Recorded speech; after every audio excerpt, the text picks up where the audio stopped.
那咋说？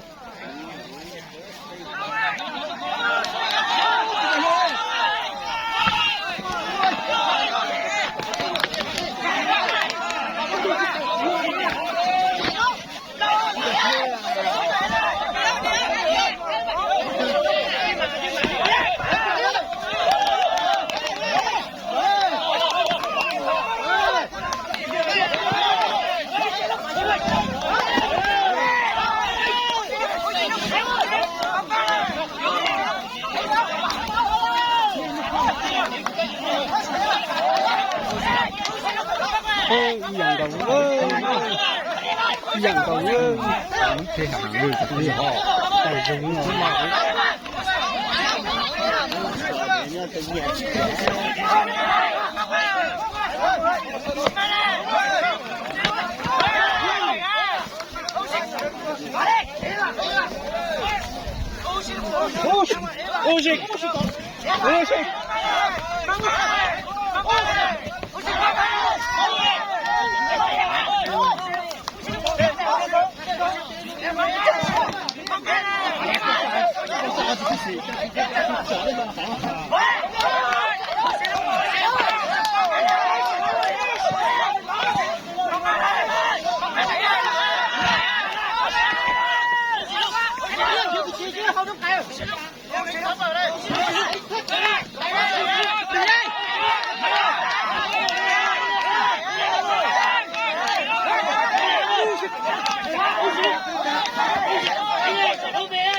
我没进来，没进来。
20了。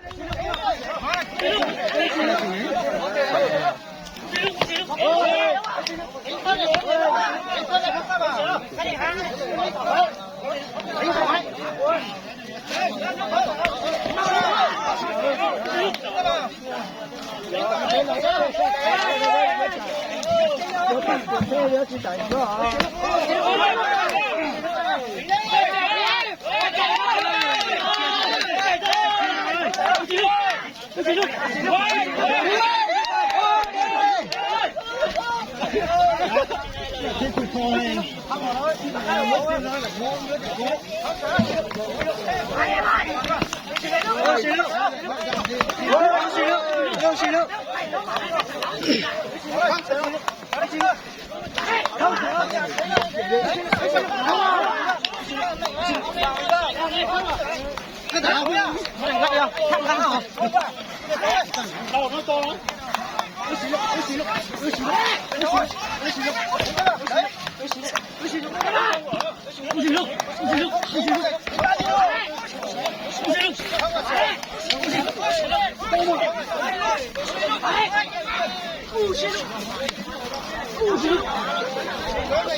！50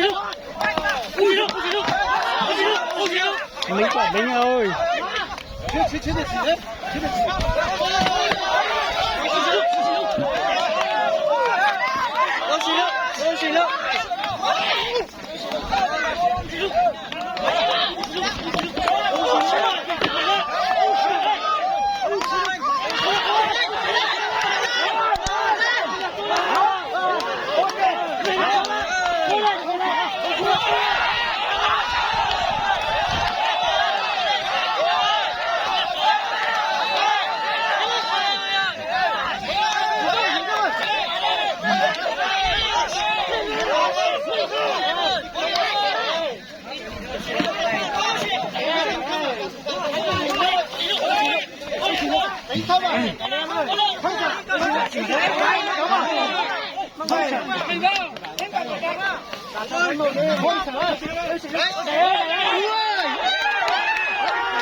Lâu đấy, 30 phút chạy đấy.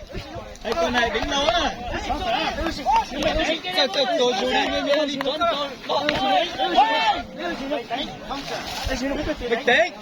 Bình tĩnh cô ơi. Sửa đâu?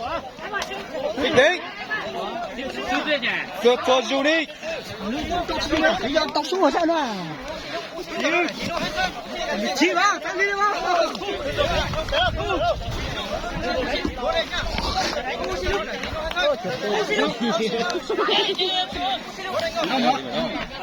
Chả dâu ấy.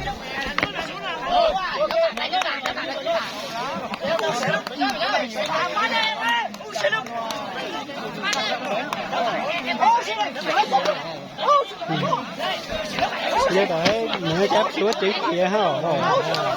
Cứ đi theo hả?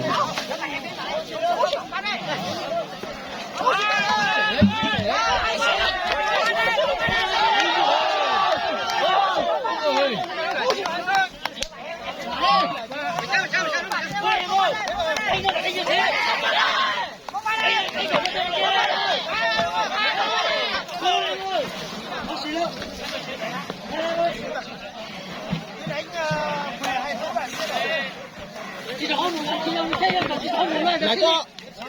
Là không có.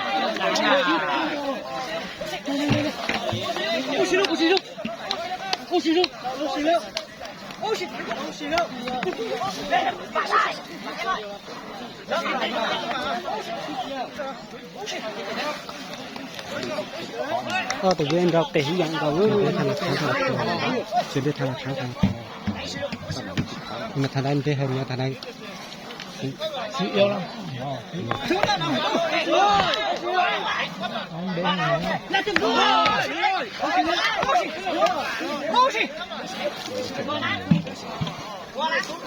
chuyện nó mà trong sách thông luôn Chuyện nó sẽ thông rồi.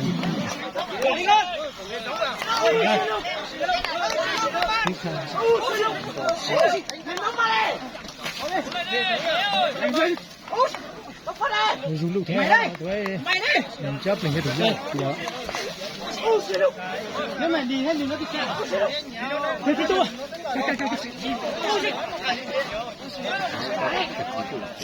Đấy đang đọc cái họ. không đúng là tôi chỉ đồng hàng nhưng mà qua đây nhưng mà giờ nhưng mà người nắng lâu còn con đứa thì nắng còn đứa thì nhưng mà trong đây rồi còn về anh định về có phải tôi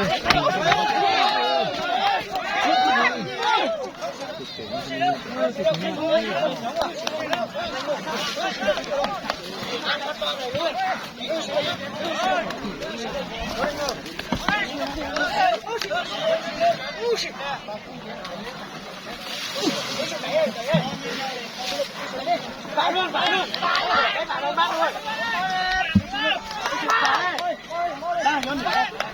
Cho này làm việc cái giặc chạy đi, anh thấp này.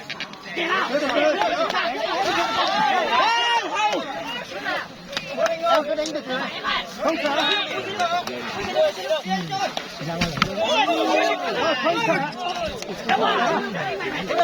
Không sợ. Mạnh vào lên.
Số chuyện phá đi.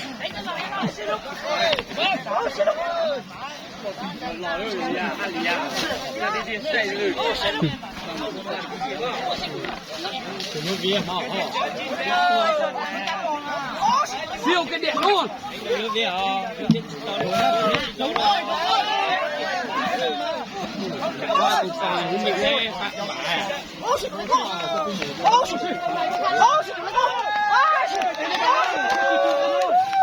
Chị tao cứ chị nói chị tao cứ. Từ ăn luôn. Về nhà thôi.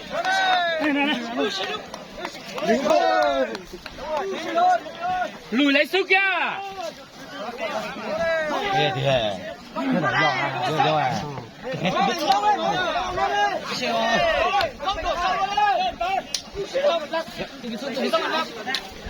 Không thể thấy gì à.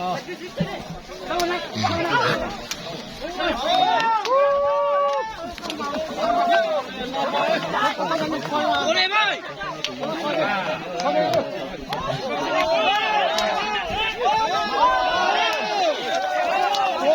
Cô đây đây, con vô đây.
Luôn đâu mà gì cha.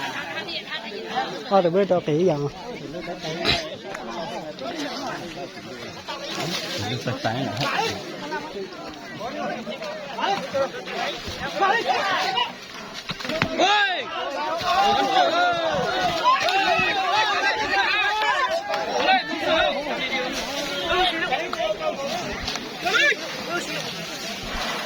Đâu là cho nó bóng xì.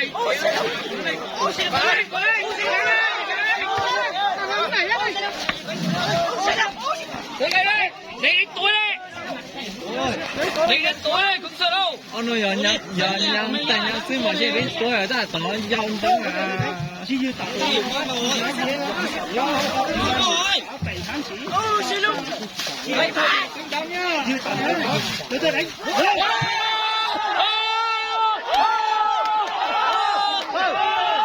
康成啊！康成啊！康成啊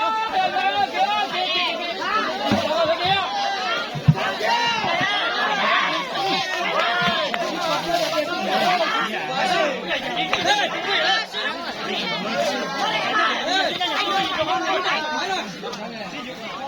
kênh Ghiền Mì Gõ để không bỏ lỡ